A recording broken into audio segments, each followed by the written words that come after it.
Enzo Fernandez, is he leaving Chelsea? Is he going to Real Madrid? What is happening?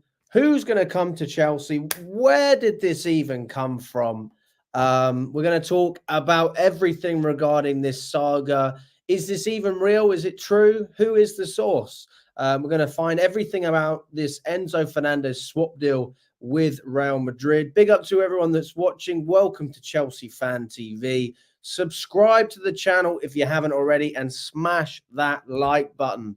Big up to everyone that's watching. Let's get straight up there and let's understand what's going on, because personally, when I saw this news, I thought it was very surprising. I like Enzo Fernandez. I criticize Enzo Fernandez a lot, but I do like him. And I think that he is a player that deserves praise for a lot of what he does. But he's also a player who's been criticized heavily. And you can't complain about it, because he has been poor this season. And he wasn't great last season. And the season before that, he was one of the only good players we had. Unfortunately, we need the whole team to play well. We can't just have one good player. So if the team's playing well, I want Enzo Fernandez to play well. So why can't we have the best of both worlds? We're going to dive into everything. Big up to everyone in the chat. We've got over 100 people here already, 60 on X, 50 on YouTube. Can we get up to 30 likes on YouTube straight away? Smash that like button. Keep me updated in the chat as well on the likes, because I can't actually see it. And let's dive into it. I mean, with regards to this Enzo Fernandez saga, I wonder if one of the reasons for that is because of what's happening in his personal life. I know that you shouldn't just speak about these things and use excuses, but I wonder if that is a genuine factor as to why Fernandez has been struggling. I mean, look at Cucurella in his first season at Chelsea. He didn't have a great time at all. And since then, we have found out that he was going through a lot of personal issues himself. So I'm not saying it's everything, but I am saying it's something. And I do think that this might be one of the issues which has now been resolved publicly, at least. We don't know if the internal side of things, if anything has come from it. So let's go through it together, and then we're going to talk about the other sides of this saga as well. Enzo Fernandez's wife announces separation as the Chelsea star is linked with the Real Madrid transfer. For those of you who don't know, his wife is Valentina Cervantes. They have a son and a daughter together. So they started a family very, very young. I think he was, God, I don't even know how old Enzo Fernandez is now, but he's very young. They had kids quite early, quite young, which in the modern day, to be fair, isn't really a thing, is it? Anyway, they've announced a separation on Instagram. His wife said, Enzo and I have decided to take some distance from each other today, but we will always be family. We will always support each other in everything, because there are two children involved who need a lot of love from us. I know the person Enzo is and what an excellent father he is, as well as the heart he has, and that is enough for me. Please don't try to create conflicts where there are none. Now, according to reports in Argentina, Fernandez has told Cervantes he feels the need to experience the stage he skipped by choosing family early on. As such, the 23-year-old has reportedly expressed a desire to live alone. Now, this is a bit weird because, like, just from reading that, it doesn't even sound like they're breaking up properly. It sounds like he's basically saying, listen, you go home and you do your thing with the kids. The kids are obviously not going to live with Enzo Fernandez. They're going to be with his wife. And he's just going to ball out and have as many girls as he wants come to his house. That's what it sounds like. Tell me if I'm wrong. That is what it sounds like. But there is more to this. So he's expressed the desire to live alone. He cost Chelsea £105 million when he joined from Benfica in 2023, January, and has been linked with a move to Real Madrid. A recent report from Fichajes via Team Talk. I mean, bloody hell, I can't pronounce any of these names. They claim that Real Madrid are willing to either pay £84 million for the Chelsea midfielder or offer the Blues Aurélien Tchouameni as part of the deal to sign the 23-year-old. Now, Enzo Maresca appeared frustrated by the Argentina international during Wednesday's defeat at Newcastle, turning his back after Fernandez misplaced a pass to give Chelsea's opponent a sight on goal. He was also outmuscled by Joe Linton to set up the first half chance for the Magpies, who ended up winning the game 2-0. Enzo Maresca said that he thinks making 11 changes worked if we analyse the performance. If we analyse the result, then it didn't work. He also said, but I think for 23 minutes until their goal, we were in control of the game and didn't concede anything. Then after the goal, we lost control for 10 minutes when we conceded the second goal. And then for the last 10 minutes of the first half, we created 2 or 3 clear-cut chances. When we unfortunately didn't score in the second half, we were in control of the game. And he also said, and I'll finish this off, so I know the most important thing is the result, but with the performance, we lost the game because of 10 minutes. The rest, we were quite good. Now, anyone who watched my video yesterday after this game, I don't agree with Enzo Maresca at all.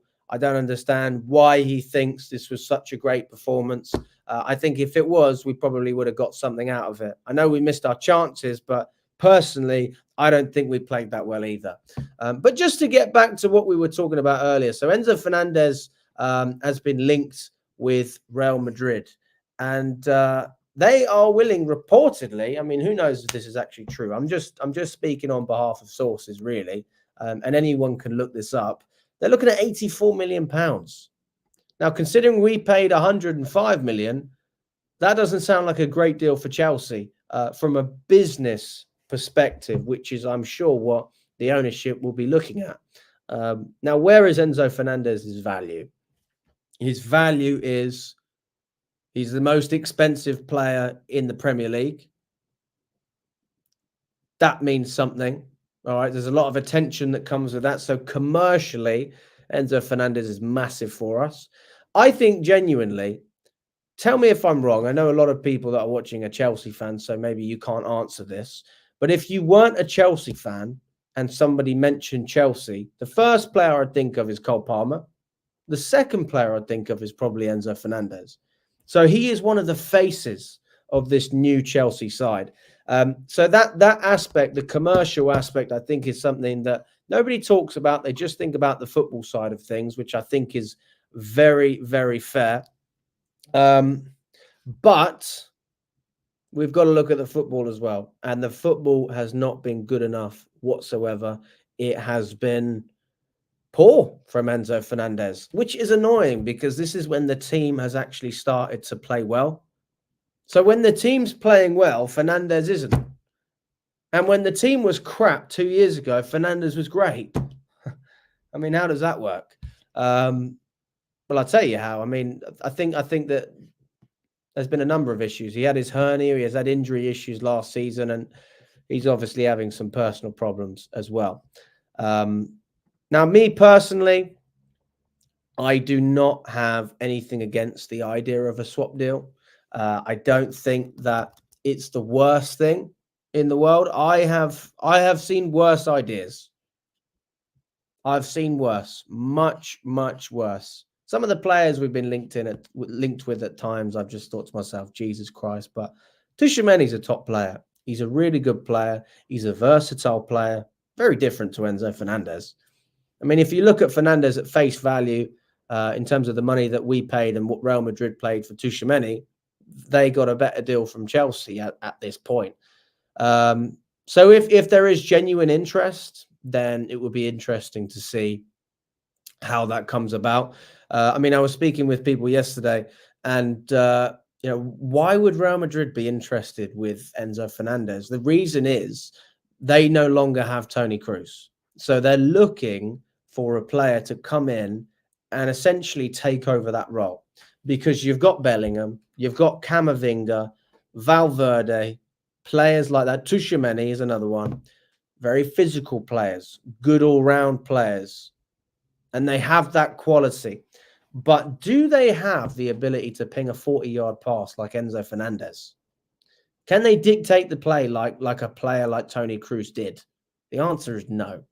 So Real Madrid are looking for someone with the characteristics that can actually do something like what Toni Kroos did. It's going to be very hard to live up to what he did, but it's certainly possible. And I think that ultimately they're going to try and find a player who can do it. And in world football, there's not many players that can pass the ball like Enzo Fernandez. This is one of the reasons we were so interested with him. And let's not forget the links. I mean, it wasn't just Chelsea. Barcelona were heavily linked with him, but they're broke. So they can't afford to pay the money that we pay.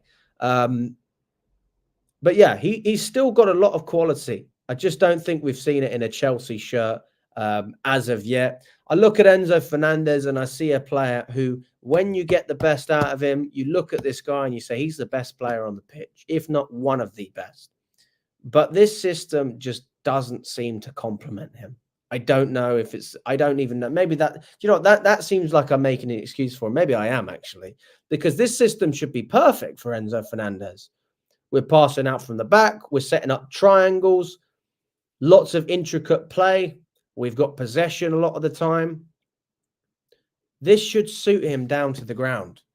So for me, I don't understand why we're not seeing more out of this guy, especially when he's playing in his rightful position now. I mean, we've only played a couple of games, so I still give it Fernandez benefit of the doubt to try and adapt.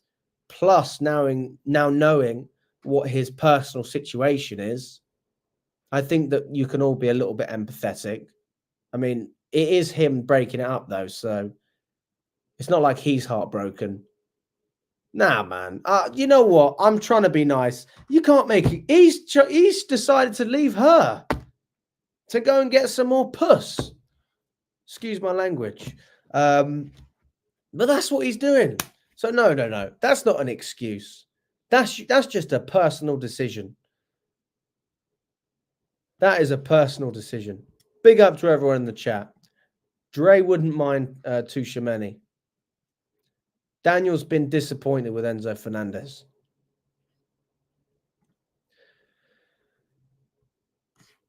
Bruce says, Enzo is not the leader we need in midfield.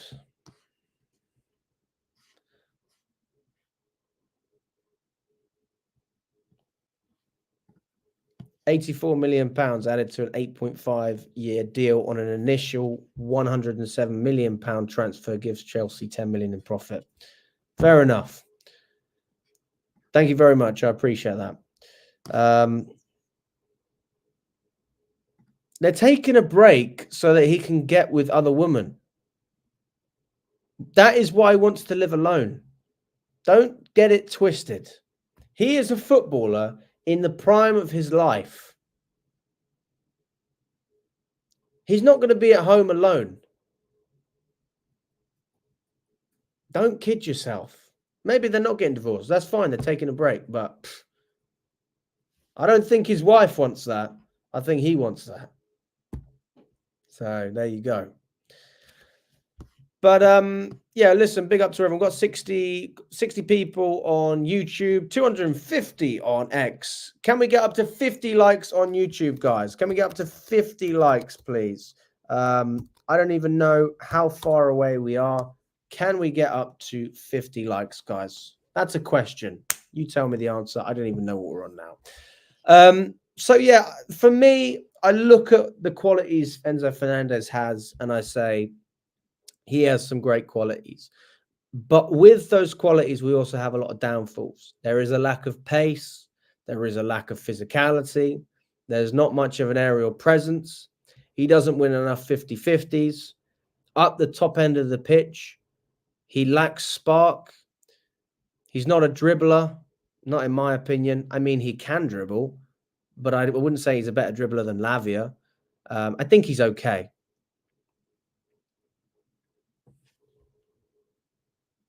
It doesn't matter to me, but I'm talking about it anyway because I can. I mean, it's just relevant, isn't it? We're saying, why is he performing badly? Maybe his personal life is a reason for that.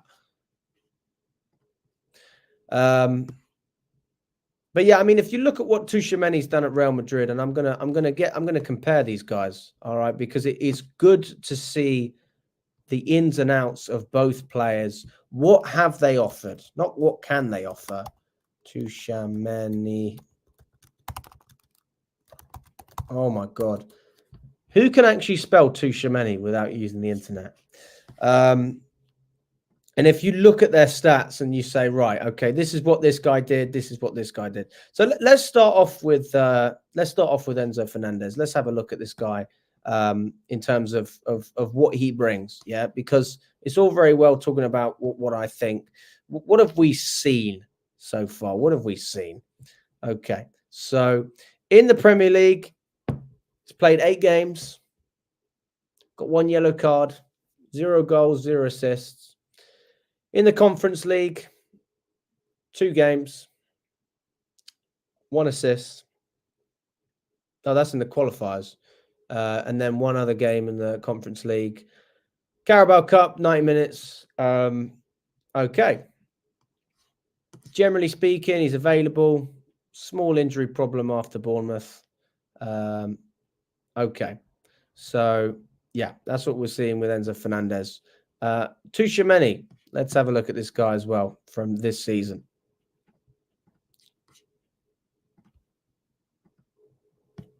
So far this season,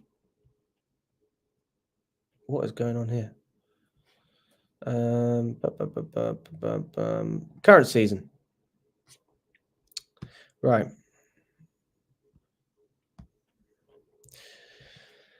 10 games in La Liga. 3 games in the Champions League, Super Cup as well. So 14 games as opposed to Enzo Fernandez's 12. Okay, so Fernandez has played 825 minutes. Tchouaméni has played 1,101 minutes. So a couple more games under his belt, and he's played more minutes in the games as well. We also look, if you read closely, you can see the positioning of this guy. Certain games, he's a defensive mid, a little bit deeper. Other games, he's a little bit further up the pitch. I know that at times, for example, you look at here at Espanyol, he filled in at centre-back. He also did the same at Villarreal. Small injury problem, but he came back straight away. He plays 90 minutes 90% of the time. The majority of the time, this guy plays the full 90 minutes. So fitness isn't a real concern with Tchouaméni. And we've got a player here who can play in multiple positions. He can play as a DM, which is where Caicedo plays at the moment and where Enzo wants to play and did play against Panathinaikos. He can play as a central midfielder, which I'm going to compare it to Enzo Fernandez's role when he played against Brighton and all the other games he started before Maresca decided to move him slightly deeper. So interesting to see that he's able to play in 3 different positions. Now, when he was a centre-back, they didn't get a clean sheet against Espanyol, but they did get a clean sheet against Villarreal, which is interesting to see.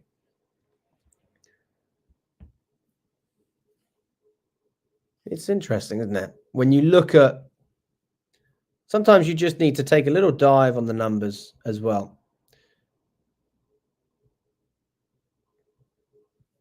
What about the season before? Come on, bro. 23, 24. Come on.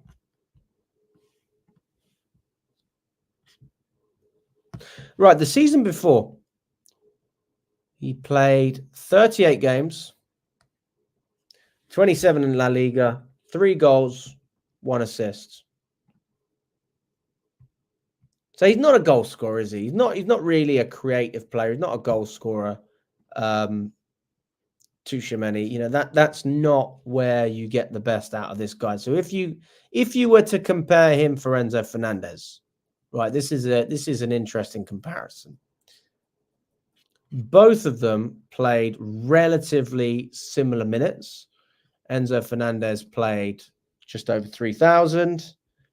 Tchouaméni played just under. All right, Fernandez played 2 extra games. He played 40. Tchouaméni played 38. So 3 goals, 3 assists, 10 yellow cards. Let's look on the other side.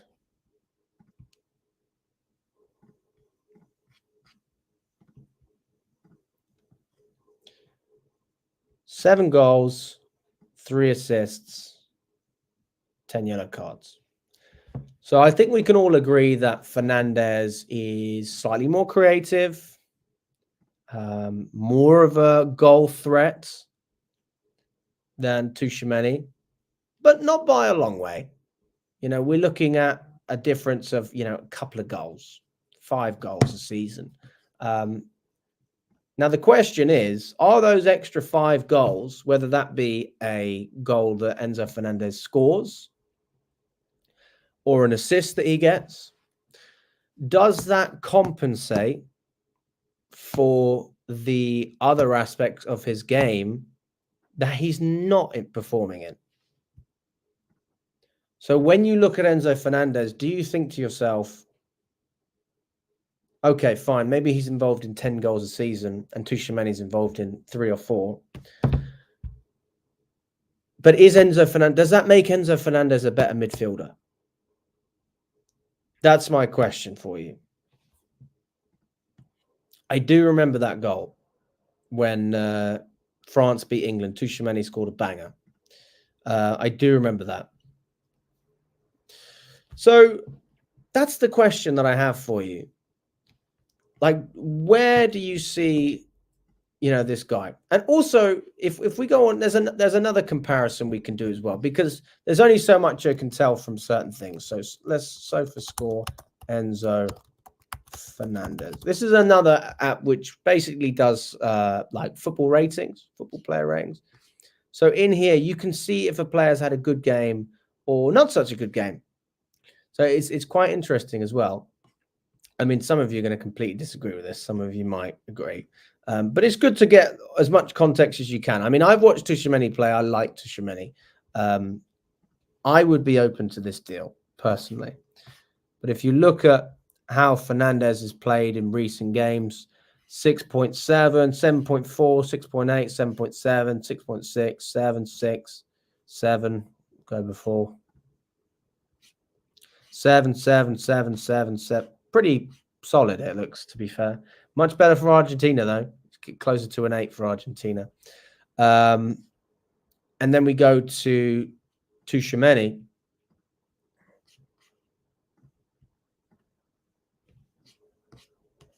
7, 7, 7, 7, 7, 7, 6, 6, 6, 7, 5, 6, 8. Almost an 8 there for France as well. So he plays well for France. A bit like Fernandez for Argentina. Close to an 8 there. 8 there. I don't know if that means anything to you. It's good to look at it, though, right? Because if you haven't watched Tchouaméni, if you haven't seen him and you wanted to compare him to Enzo Fernandez, these things do make a difference. I think stats are important. They're not everything, but they are important. I think people look at statistics and they go, oh, all you care about is the stats. Well, I'm sorry. If I don't see any numbers at the end of the season, I wouldn't know. I wouldn't have an argument to tell you why Cole Palmer's so good. Because of the fact that he was the second highest goal scorer in the Prem and had the second most assists in the Prem last season, I can vouch for that. So stats do mean something, but they're not everything, especially in midfield. That there are other things that come into play. I mean, GA is pretty much what everyone talks about, but how is the passing? Do they defend? Can they stop counterattacks? And these are the things that I think Tchouaméni has. I think that Tchouaméni is more of an all-round midfielder, whereas Fernandez looks a little bit more one-dimensional. I see versatility with Tchouaméni. He can play in 3 different positions. We've literally just seen it. He's covered as a centre-back and had clean sheets for Real Madrid. He's played as a defensive midfielder. He's played further up the pitch. So that is a nice player to have in your team. Any player that is able to play in 3 different positions, I welcome that. I welcome that, especially when he comes from Real Madrid. And the fact that Real Madrid are apparently willing to spend 84 million to get a hold of Enzo Fernandez. Tchouaméni's not worth 80 million. So if you're telling me, how much did they spend for Tchouaméni? Damn. Really? Oh my God. Really? He was that expensive? Close to 90 mil. That's crazy, guys. Tchouaméni cost. Oh my God. I didn't think he was that expensive. Fuck. It's close to 100 million euros. I'd take a straight swap. I was literally about to say that we should take, the money and do a swap deal. They paid a lot of money for this guy as well. Oh my goodness. That's criminal. So it's 80 million, but it could rise to 100 million. Right. I'm with you now, guys. I'm with you. Guys, how many likes have we got on YouTube? How many likes? We've got just over 50 of you in the building. Have we reached 50 likes? If we haven't, please smash the like button. It makes a massive difference. It shows me that at least you actually do enjoy what we're doing. You don't have to, but I'd appreciate it. Demi says, I don't need money, just give me the swap. Yeah, it's crazy, guys. I cannot believe how much Tchouaméni is. He's ridiculous. Very expensive. But yeah, briefly, I'll send the link out and then we can go for 10 minutes if anyone wants to jump on. So the link's been sent out. We're going to go for another 15 minutes, 20 minutes, and then we're going to stop it there because this is the Enzo Fernandez live. I don't want to get into much more than that. So let me know what you think, guys. I put the link in the description, and I want to hear what you have to say as well. I can see Carlito. I see Carlito was looking to join. Sorry, I didn't see your message. So yeah, jump on, guys. Have your say. I'm just going to say it one more time. I don't think there's anything wrong with it. Tchouaméni is a top player. Fernandez is a top player as well when he wants to be, and when there's a system that allows him to play in the way he wants to. So part of me thinks that you will see Fernandez play very well if he goes to a team like Real Madrid, because you've got players around him like Valverde and Camavinga and Bellingham who are doing all of the dirty work for him. At Chelsea, we do expect him to do some of the dirty work. I mean, that's just Premier League football, let's be honest. You can't get away with not doing it. But for some reason, he struggles with that aspect of his game. I'm not saying he's not up for it. He's definitely up for it. He's got the fight and the character. So I'm not sitting here criticizing his attitude. I'm very happy with Enzo Fernandez's attitude. I don't feel like there's a lack of effort from the player. I think he certainly, embodies a lot of the qualities that I would want. So I'm really criticizing output and quality. And I'm going, well, I like the guy, but because I know how good the guy is, I think he could do a lot better. So much better. And that's how I feel about Enzo Fernandez. And I think that a lot of you probably agree with me. This is a player that has so much potential, and he's not even hitting 6 out of 10 or 7 out of 10 some weeks. This is a guy who should be right up there. When we brought this guy and we thought to ourselves, what an absolute baller. So why are we not seeing the fruition of that? Hey, Scott, how we doing, buddy? I'm good, mate. You? I'm all right. I'm talking about Enzo Fernandez at the moment. I think I would take the deal, if I'm totally honest with you. I would take the deal. I haven't got anything against him, but I think that it sounds like a good deal, to be honest with you. The fact that Real Madrid played close to 100 million euros, if you include add-ons, that seems pretty good. I mean, Tchouaméni's a solid player. I mean, what's your take on it? Yeah, I'd take the deal. Because I think it benefits both parties, but I don't think that happens. I think these kind of deals don't tend to get done. I don't even really believe the source that it's come from. But I definitely take Tchouaméni. I think he's an upgrade on Enzo in terms of the system. I think he's an upgrade on Enzo in terms of his conduct off the pitch. I think that, yeah, I think overall as well, it just suits us better.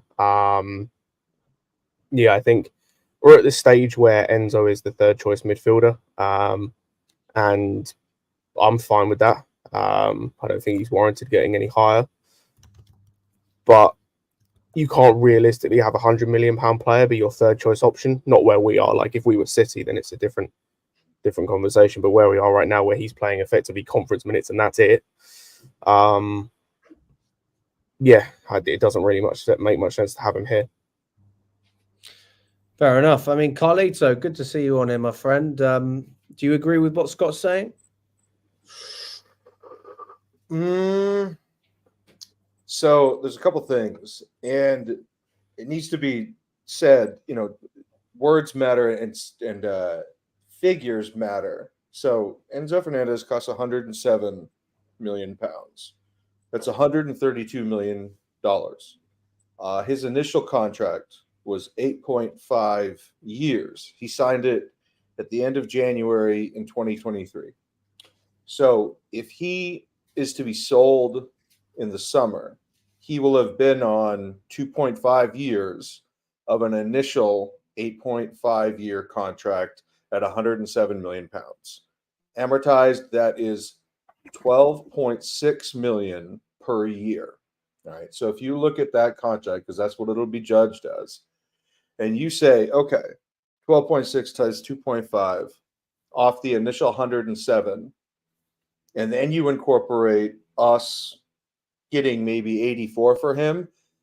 If you look at just from the books, you would actually get about 10 million in profit on the books. So 84 million pounds for him would be a good deal for us for two reasons. One, simply by amortization, and two, because his valuation has decreased as a player and as someone with a reputation in Europe. Those two things have decreased. He has become a lesser player since the height of Enzo Fernandez at the World Cup. So taking 84 million is not only a horrible deal for Real Madrid, but it's an unbelievable deal for us, and it would get us out of any financial insecurities that we have garnered by making a foolish deal buying a player on reputation instead of actual skill set.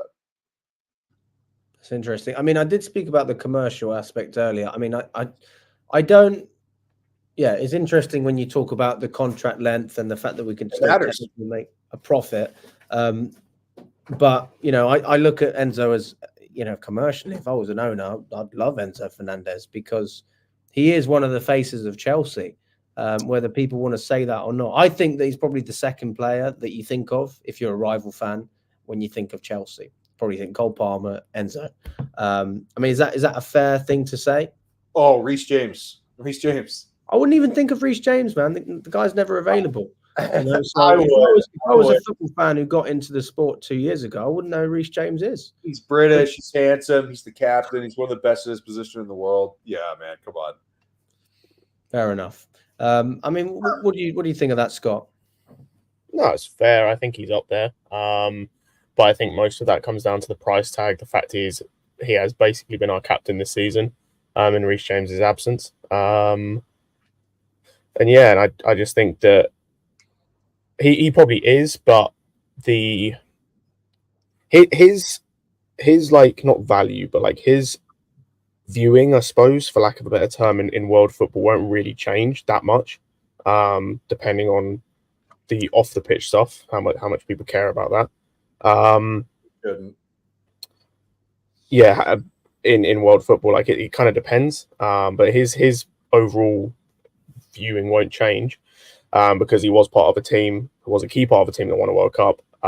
He has performed regularly for Argentina when he's played for them. He did perform for 6 months for us. And And there is this good player in there still. It's just like he's obviously not going to get the same.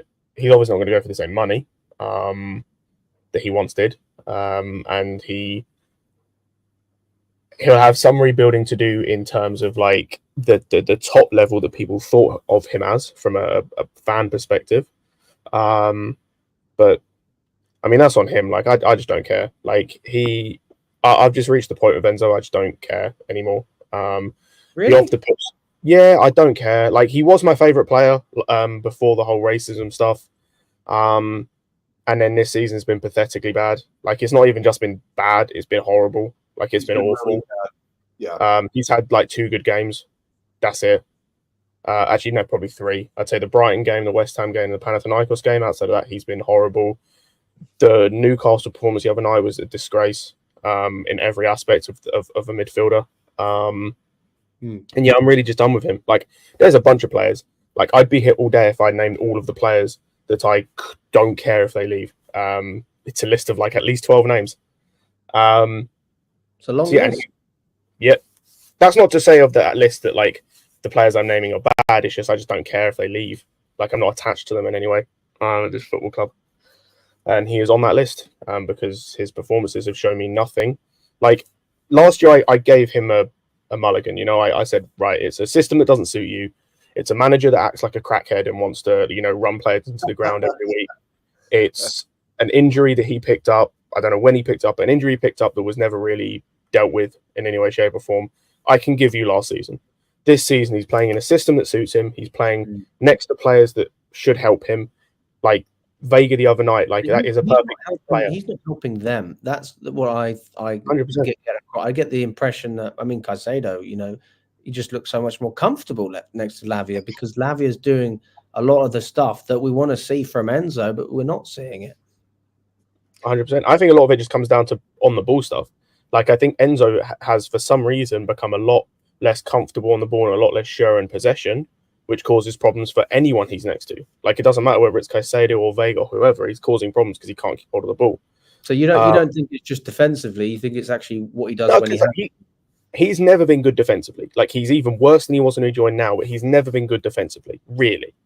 Yeah. That was never the issue with Enzo. It's like I could have, like, under Potter, for example, he wasn't great defensively, but when he was on the ball, you knew that he was secure with the ball. He could normally create something, or he would open up a defense in some way in terms of he'd stretch the game a little. There's next to none of that now. Like, he's not secure on the ball. He's not press resistant. His passing, especially the other night, is horrible. Like, he tried a crossfield ball with his weak foot and went out for a throw-in. Yeah, it went out by 30 yards, man. He's not creating anything. Like, he got into the game a little bit more on just talking about the game on against Newcastle. He got into it a little bit more with the passing, but like, there's not enough.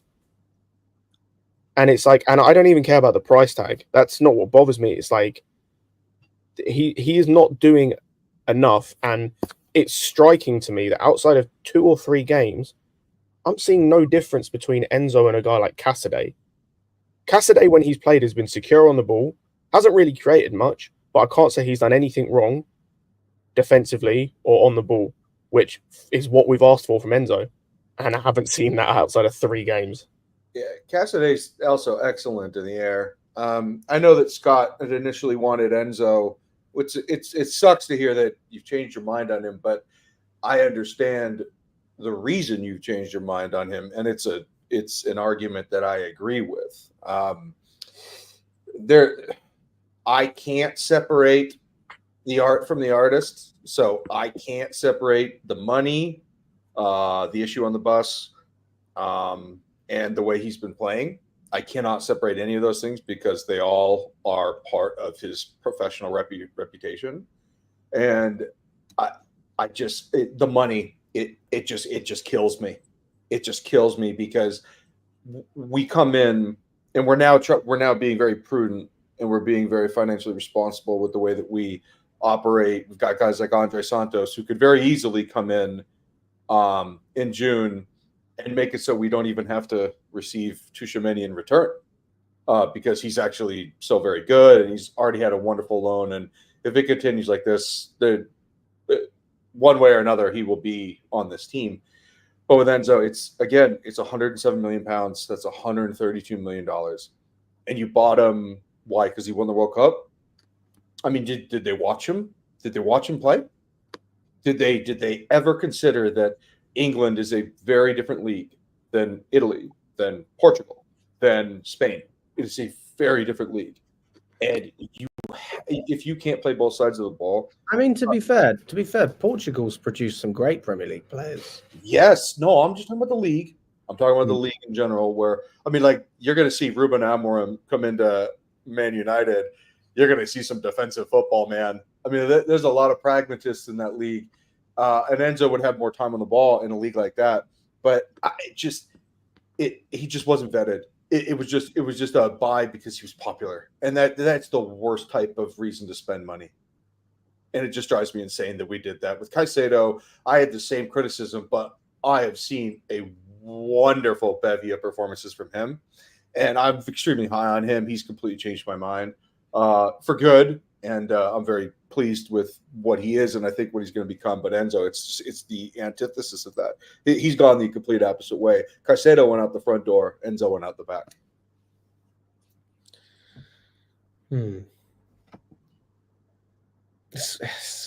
We've spent over 100 million on a guy, and yeah, he's not. I think it's worse than the Lukaku buy. Worse than the Lukaku buy? Nah. That's the worst transfer we've ever done by a country mile. It is, but we actually were made financially whole in the end. When you we could still be made financially whole with the Enzo thing. I know, but I always knew Lukaku was shit. I feel personally duped by this player, Enzo. I do. I feel duped by him. What does that I mean? never wanted Lukaku. Lukaku sucks. He's always sucked. But Enzo, what does that mean? Duped, like let down? Fooled. I was fooled. Yeah, but we've seen his qualities. So I don't think that fools you. I think that we've seen he is a good player.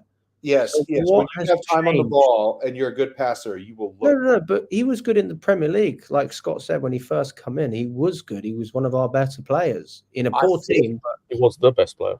I think it's like when you've had a drought as a man and then all of a sudden you get laid. It's like, man, she was hot.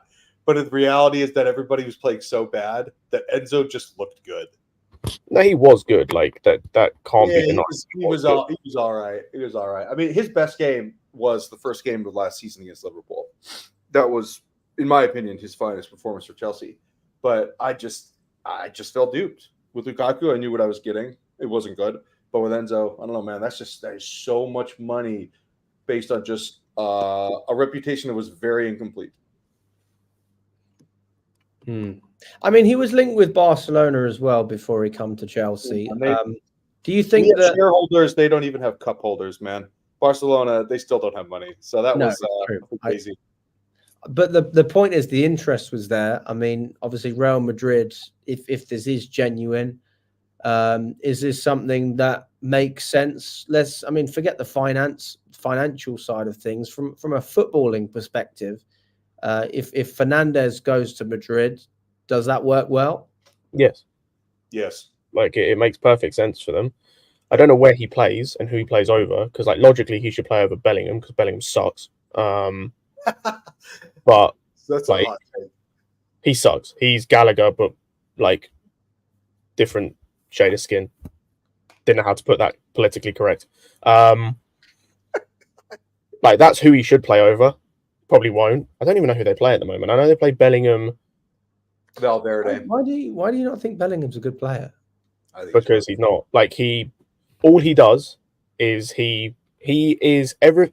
I tell you what Bellingham is. Bellingham is what every rival fan thinks Lampard is, which is just a box crasher. That's all he is. Oh, Lampard was a complete. No, Lampard was a great player, but if you like the way rival fans speak about Lampard, all you'd think he was is a box crasher with the amount of goals he scored, and that's nothing. That's all he could do. That's all Bellingham does. That's why he was so good last season. He played as a false nine. He just crashed the box. Was laid up by Vinny and Rodrigo. Didn't have to do any of the creative stuff he's being asked to do this season and can't, which is why he looks like he sucks, because he can't do that stuff. Why he didn't do it in the World Cup playing in the 10, because he can't. Like, that's all he does. And that's the same with Gallagher. That's all Gallagher can do. Gallagher can press and crash the box effectively. That's all he can do. So that's why Enzo comes in because they lack creativity in that midfield. Yes, that's one of the reasons why Real Madrid aren't doing as well this season, is because Bellingham has to play deeper because of Mbappe coming in.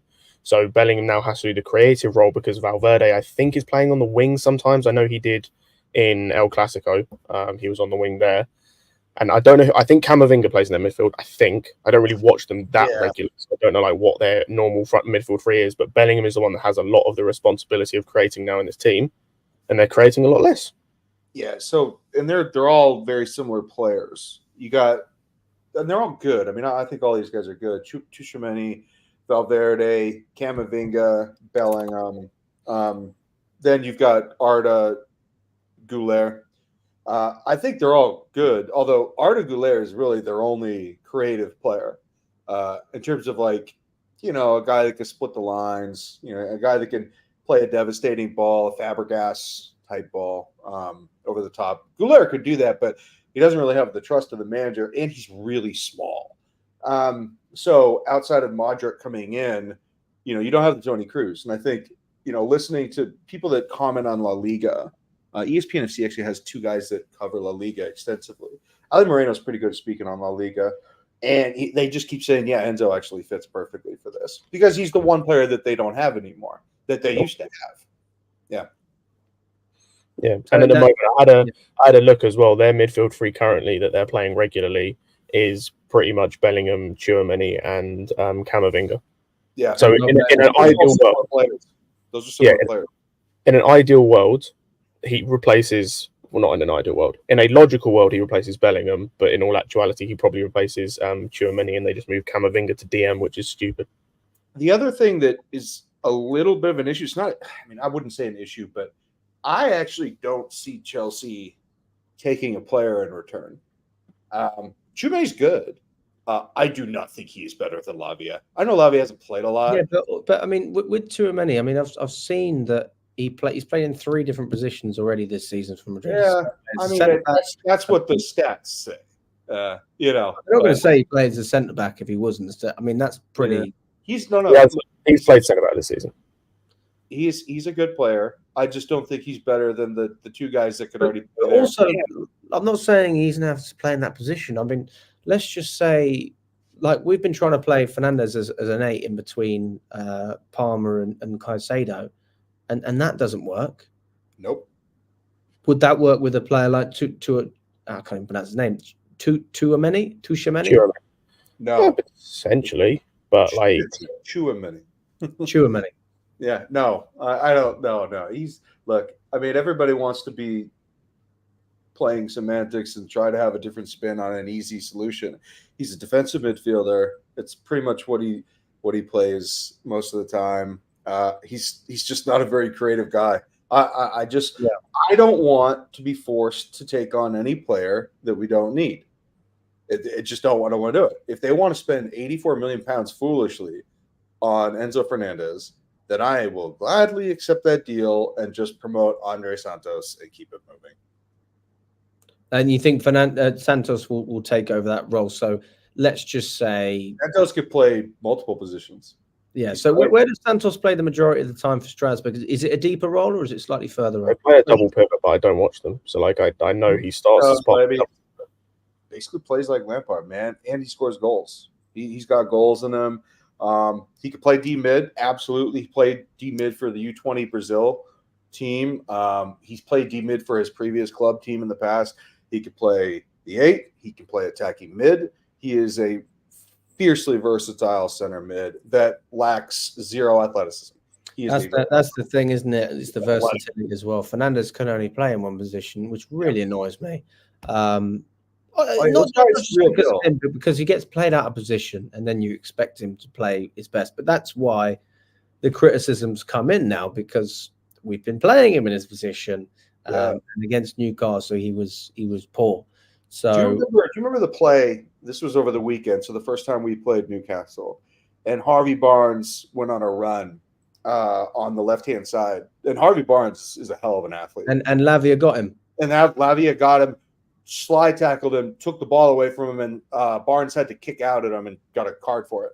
But I remember that play because Lavia caught up to him, slide tackled him, and I was like, and that is why Enzo Fernandez doesn't play. 100%. right there. I couldn't agree more with you on that. I mean, that's the thing as well. Because everyone's like, right, we've got the ball more, and Scott said it as well. Couldn't agree more. The system suits Fernandez down to the ground. But if you're in a defensive system, you don't have the ball, you need to be good at defending. But if you can't defend counterattacks, and if you have no, it's not urgency, because I believe that Fernandez is trying. I do believe he is.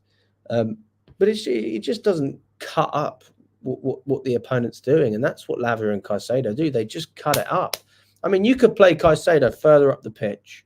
And I've argued that this is maybe what we should have done in the home game at Newcastle, because I wanted Lavia to play in the cup. I personally would have taken that competition more serious.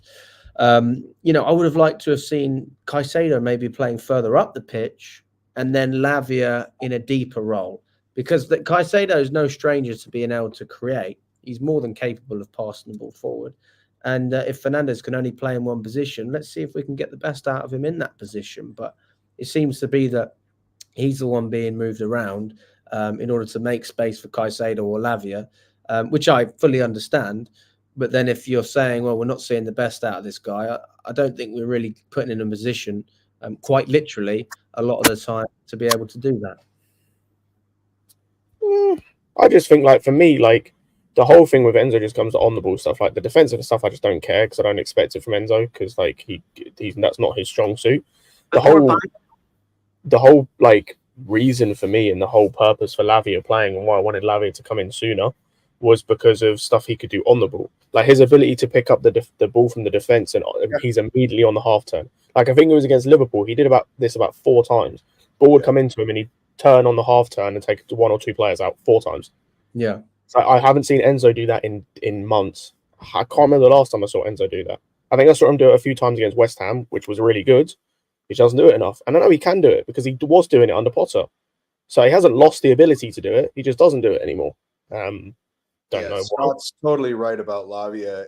He's not just a guy that sits in front of the center backs and has defensive cover.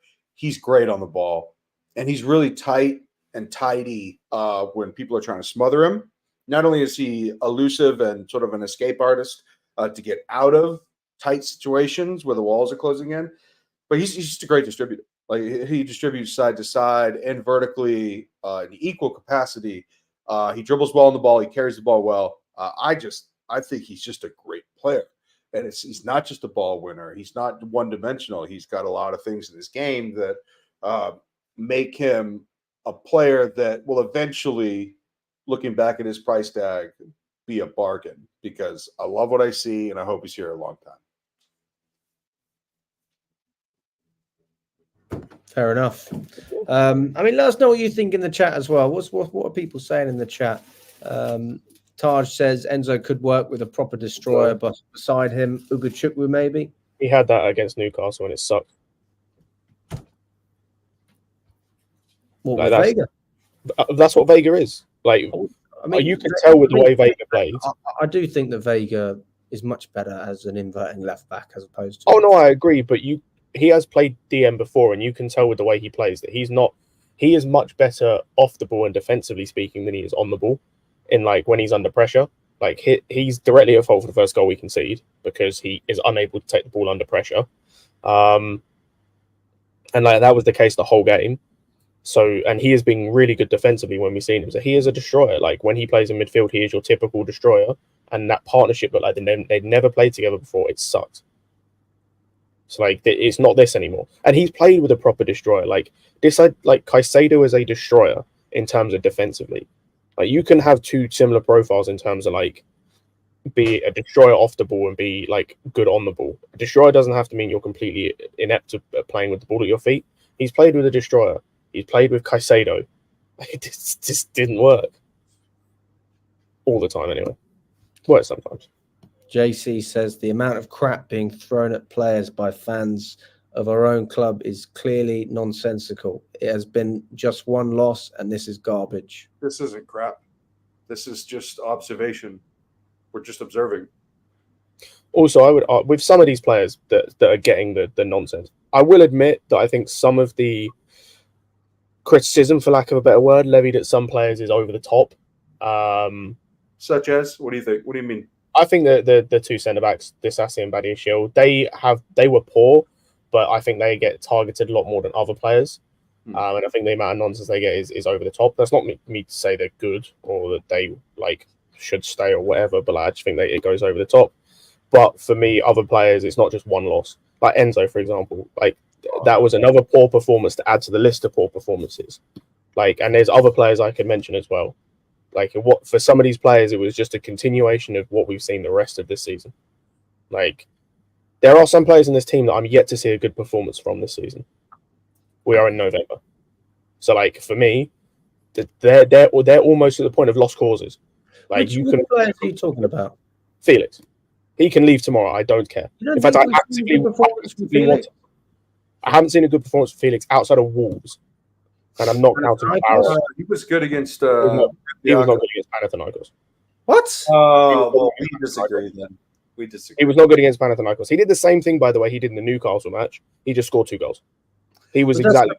That's what you're supposed and to do. And he wasn't good against Newcastle. He was the best out of a bad. No, he was not. He was not. He was the worst player on the pitch. No, he was the worst player on the pitch. Worse than Disasi, huh? Yes, he sucked. He was the worst player on the pitch. Disasi scored a banger. Felix sucked and has sucked the whole season and can leave tomorrow, and I would actively celebrate. That is an opinion that I do not share.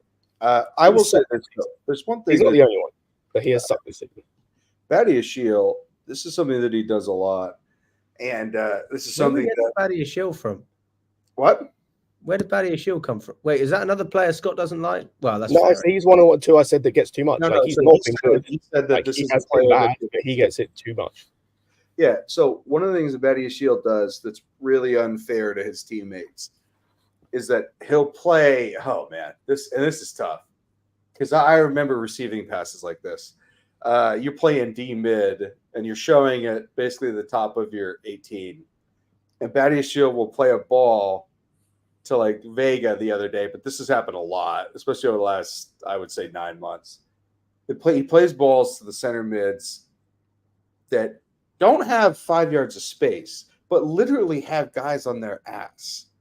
And without the perfect touch, they're going to lose the ball. And Badiashile plays these center mids that are not open right at the top of the box, and they get stripped, and it's an easy goal for the other team. And he keeps doing it. And we keep conceding goals because of it. It's like, man, sometimes you need to throw aesthetics out the window and just say, hey, we're going to boot this one out and we'll live to fight another day by winning the ball back.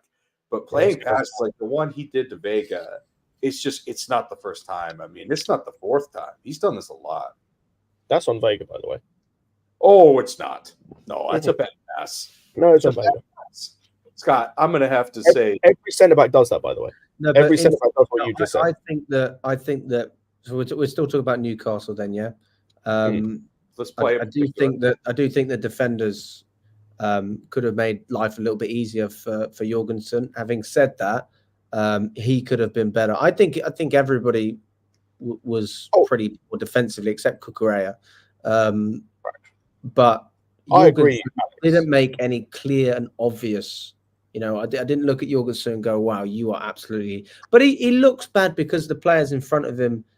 I didn't even were bad, you know, and that makes the goalkeeper look worse. I personally don't think he looked bad. I thought he was good. Like the only moment of like scare that he had was that Cruyff turn in the 6-yard box, and that came because Enzo tried to play a 1-2 with him on the edge of our box.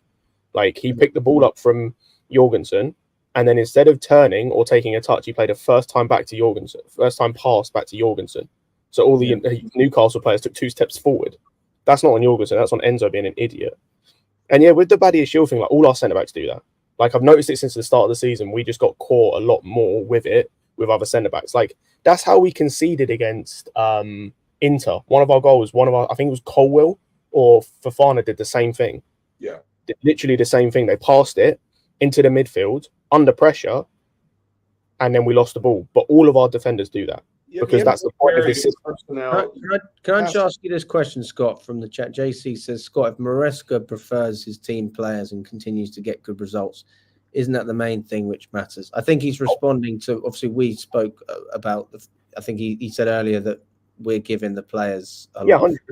100%. I agree with him, and I completely agree, because a lot of the players that I have an eye on and I'm kind of done with, the few players I'm done with, are B team players. So they're not they're not the players that Maresca trusts, quote unquote, outside of these cup games, which he shouldn't anymore, because they all, or nearly all of them, disappointed him. Yeah, like the ones he has in the first 11, outside of like one or two that I've been disappointed with, actually maybe one, no, a couple actually. I have no issues with him trusting them, because I think that they have shown to be worthy of trust. It's more the B team players that I'm just like, you're showing me nothing. And so we see that when they then get given pity minutes or get given these B team competitions and they still don't perform, then yeah, I understand why you're in the B team. I understand why you weren't favoured at certain clubs. I understand why you're struggling to get minutes in the league. I understand all of that. It makes complete sense. Because yeah, I've noted and this is also why I don't really have anything bad to say about Maresca outside of his stupid comments that he made about Nkunku and Felix in the press conference afterwards. That's again opinion. Even It's not shared by me. Oh, they both sucked. They what's it called? Even the lineup we played against Newcastle, I have no issues with that. I have an issue with the bench a little bit. It could have been stronger, but the lineup itself I have no issue with. But that was good enough to win, and the team didn't perform. Fair enough. Carly, do you have any thoughts on that? And then we're going to round it out. Yeah, Patty Shield played a hospital ball, and Vega is not Romeo Lavia. So know who you're passing the ball to, man. It just put him under unbelievable duress. He shouldn't have passed that ball. If he was a little more open, maybe a yard or two, sure. But no, it was a horrible pass. I've seen that pass a billion times, and a lot of them come from him. So don't do that. Let's not do that anymore, or you won't be on this team. Outside of that, look, Batty Shield and DeSassi, they started high at Chelsea. They've just gotten worse. You see a lot of team players. Marco Correa has improved tremendously. I thought Mudryk this season versus last season has improved. I feel like Caicedo, oh my God, he's improved unbelievably. Maybe this is just who he's always been, and he just had a bad 3 or 4 months at Chelsea at the beginning of last season. But he's improved. A lot of players have improved. Madueke has obviously improved. Good player. DeSassi and Batty Shield are the two players on Chelsea that I would say unequivocally have gotten worse since they've joined the team. And that's a bad sign, because it has a compounding effect on a professional psyche that people keep giving them more and more shit. It's not going to help. It's not going to make it better. I think that, unfortunately, Aaron Anselmino is not going to be here until the summer, and by that point, he'll be 20. But yeah, they want him for the Club World Cup, I guess, for Boca. But it might be time to look at another center back option. Hopefully not one that's expensive, but one that is effective and can play comfortably out of the back. It can play quickly. DeSassi doesn't play quick enough. These guys that get caught on the ball, they play hospital passes, they play inefficient passes, and they make boneheaded decisions, and it's just getting worse. I don't think that their time here is very long, and that's okay. It doesn't mean their career is over. It just means their Chelsea career could be over. Fair enough. Well, listen, big up to everyone that's been watching. We've got almost 500 of you in total, if you include X and YouTube. Thank you so much for watching, everyone. Really appreciate your time. If you haven't already, smash the like button. It does make a massive difference. It shows us that you actually enjoy what we're doing. And yeah, we'd appreciate if you could like the video as well, and subscribe if you haven't already to the channel. Big up to Scott. Thank you for coming on in, mate. And Carlito as well. Always appreciate your time, guys. And listen, we will be jumping on very, very soon for another stream. But apart from that, all the best, guys. And we will see you very, very soon.